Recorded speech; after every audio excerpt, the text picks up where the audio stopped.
CA Satbir Singh YouTube channel पे मैं आपका स्वागत करता हूं। दोस्तों, इनकम टैक्स की पेनल्टी प्रोविज़न में बड़ा बदलाव किया गया है। ये बदलाव समझने के लिए आपको इस वीडियो को अंत तक देखना है ताकि आप इस पेनल्टी से बच सकें।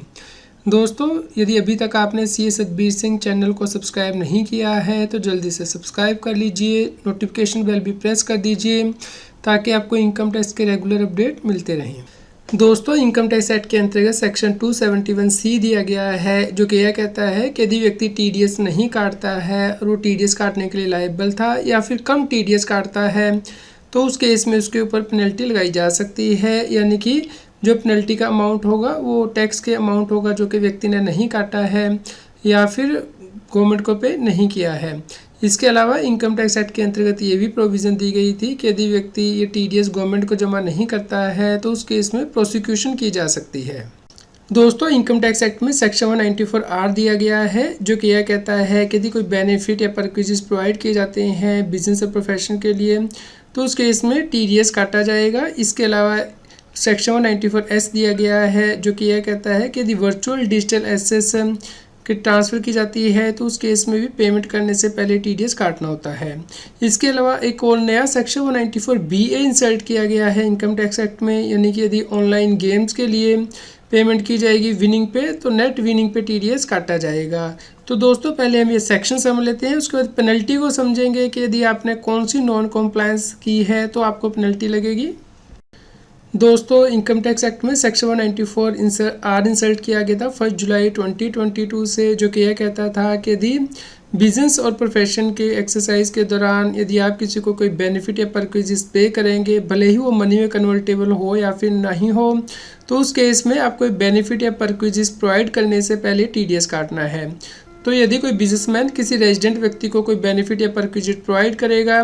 तो उस केस में उसे 10% के हिसाब से टीडीएस काटना था, जो एग्रीगेट वैल्यू होगी बेनिफिट और परक्विजिस की। दोस्तों, इसके साथ ही यहाँ पे फर्स्ट प्रोविजो ये कहती थी कि यदि कोई बेनिफिट या परक्विजिस पूरी तरह कैश में नहीं दिया जा रहा है,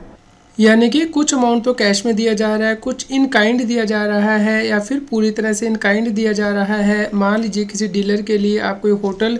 बुक कराते हैं तो उस केस में जो बेनिफिट और परक्विजिस प्रोवाइड किया जा रहा है वो आप कैश में नहीं दे रहे हैं, तो इस केस में टीडीएस किस प्रकार काटा जाएगा, इसके लिए यहाँ पे क्लैरिफाई किया गया था कि बेनिफिट या परक्विजिट देने से पहले जो व्यक्ति या बेनिफिट या परक्विजिट देगा उसे इंश्योर करना है कि उसके ऊपर टीडीएस काट लिया जाए। दोस्तों, यहाँ पे आपको ध्यान रखना है कि इसी सेक्शन की सेकंड प्रोविजो ये कहती थी कि यदि रेजिडेंट को कोई बेनिफिट या परक्विजिस प्रोवाइड किया जाएगा पूरे फाइनेंशियल ईयर में जहाँ पे कि उसकी जो एग्रीगेट वैल्यू है 20,000 रुपये से ज़्यादा नहीं होती है तो उस केस में टीडीएस नहीं काटा जाएगा। दोस्तों, सेक्शन 194S इंसर्ट किया गया था, जो कि ये कहता था कि यदि वर्चुअल डिजिटल एसेट ट्रांसफ़र किए जाते हैं तो उस केस में टीडीएस काटा जाएगा। यानी कि यदि कोई व्यक्ति जो रेजिडेंट है इंडिया का वो अपने वर्चुअल डिजिटल एसेट ट्रांसफ़र करता है और कोई व्यक्ति इसके लिए पेमेंट करता है तो उस केस में 1% जो टीडीएस है वो काटा जाएगा। लेकिन यदि जो वर्चुअल डिजिटल एसेट हैं वो होली इन काइंड या फिर एक्सचेंज किए गए हैं दूसरे वर्चुअल डिजिटल एसेट से, इस प्रकार जो पेमेंट है वो कैश में नहीं की जा रही है या फिर पार्टली कैश में पार्टली इन काइंड की जा रही है, तो उस केस में जो व्यक्ति पेमेंट करेगा वो ये इंश्योर करेगा कि ये पेमेंट करने से पहले जो टीडीएस का अमाउंट है वो गवर्नमेंट को जमा करा दिया जाए। लेकिन यहाँ पे भी प्रोविज़न दी गई थी कि सेक्शन अप्लाई नहीं होगा उन स्पेसिफाइड व्यक्तियों को यदि आप पेमेंट करते हैं जहाँ पे कि वैल्यू है एग्रीगेट वैल्यू 50,000 रुपये से ज़्यादा नहीं होती है ड्यूरिंग द फाइनेंशियल ईयर, और यदि किसी और व्यक्ति को जो कि स्पेसिफाइड पर्सन नहीं है वहाँ पे वैल्यू एग्रीगेट वैल्यू जो है वो एक्सीड नहीं करती है 10,000 रुपये से ज़्यादा फाइनेंशियल ईयर में। और स्पेसिफाइड पर्सन कौन होते हैं, यहाँ पे बताया गया था कि यदि कोई व्यक्ति इंडिविजुअल और हिंदू अनडिवाइडेड फैमिली है और बिजनेस कर रहा है और उसकी बिजनेस से टर्नओवर 1 करोड़ से ज़्यादा नहीं है, या प्रोफेशन कर रहा है और उसकी जो ग्रोस सीट है 50 लाख से ज़्यादा नहीं है, इमीडिएटली प्रोसीडिंग फाइनेंशियल ईयर जिसमें कि डिजिटल एसेट ट्रांसफ़र किए गए हैं, या फिर इंडिविजुअल और एचईएफ जिसकी के बिजनेस एंड प्रोफेशन से कोई इनकम नहीं है। दोस्तों, इसके अलावा इनकम टैक्स एक्ट में नया सेक्शन 194BA इंसर्ट किया जाएगा 1 जुलाई 2023 से, यानी कि ऑनलाइन गेम से यदि विनिंग होती है तो उस केस में भी टीडीएस काटा जाएगा। तो जो व्यक्ति रिस्पॉन्सिबल होगा पेमेंट करने के लिए इस विनिंग की वो टीडीएस काटेगा और TDS at the end of the financial year काटा जाएगा नेट विनिंग अमाउंट पे at the rate in force. लेकिन यदि व्यक्ति यहाँ पे विड्रॉ करता है अपने यूजर अकाउंट से, तो जब वो विड्रॉ करेगा उस वक्त उसका TDS काटा जाएगा। इसके अलावा दोस्तों यहाँ पे भी प्रोविज़न दी गई थी कि यदि जो नेट विनिंग है इन काइंड में आप दे रहे हैं या partly in cash partly in kind है, मान लीजिए ऑनलाइन गेम में कोई कार व्यक्ति जीता है तो वो कैश में नहीं दी जा रही है, तो उस केस में जो व्यक्ति रिस्पॉन्सिबल होगा ये पे करने के लिए, उसे इंश्योर करना है कि इसके ऊपर TDS काट के गवर्नमेंट को जमा करा दिया जाए।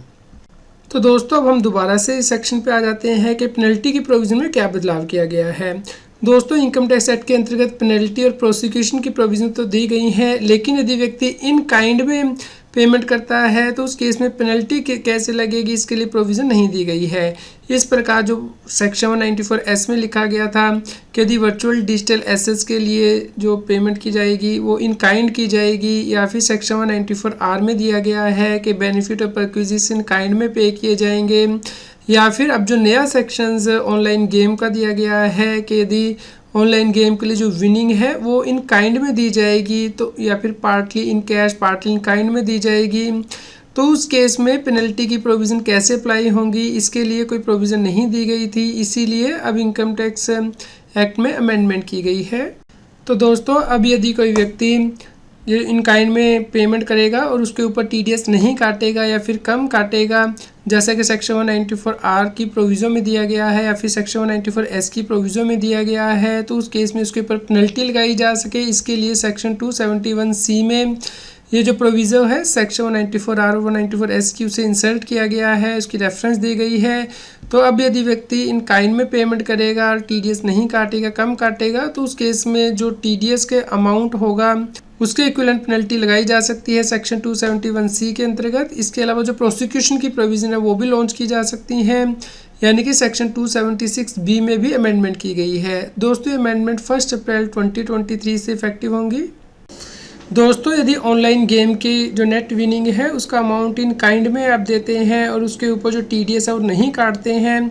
तो उस केस में भी ये पेनल्टी की प्रोविज़न जो वो एप्लीकेबल होगी 271C की, और ये प्रोविज़न 1 जुलाई 2023 से इफेक्टिव होगी, क्योंकि जो नया सेक्शन है वो 1 जुलाई 2023 से इंसर्ट किया जाएगा।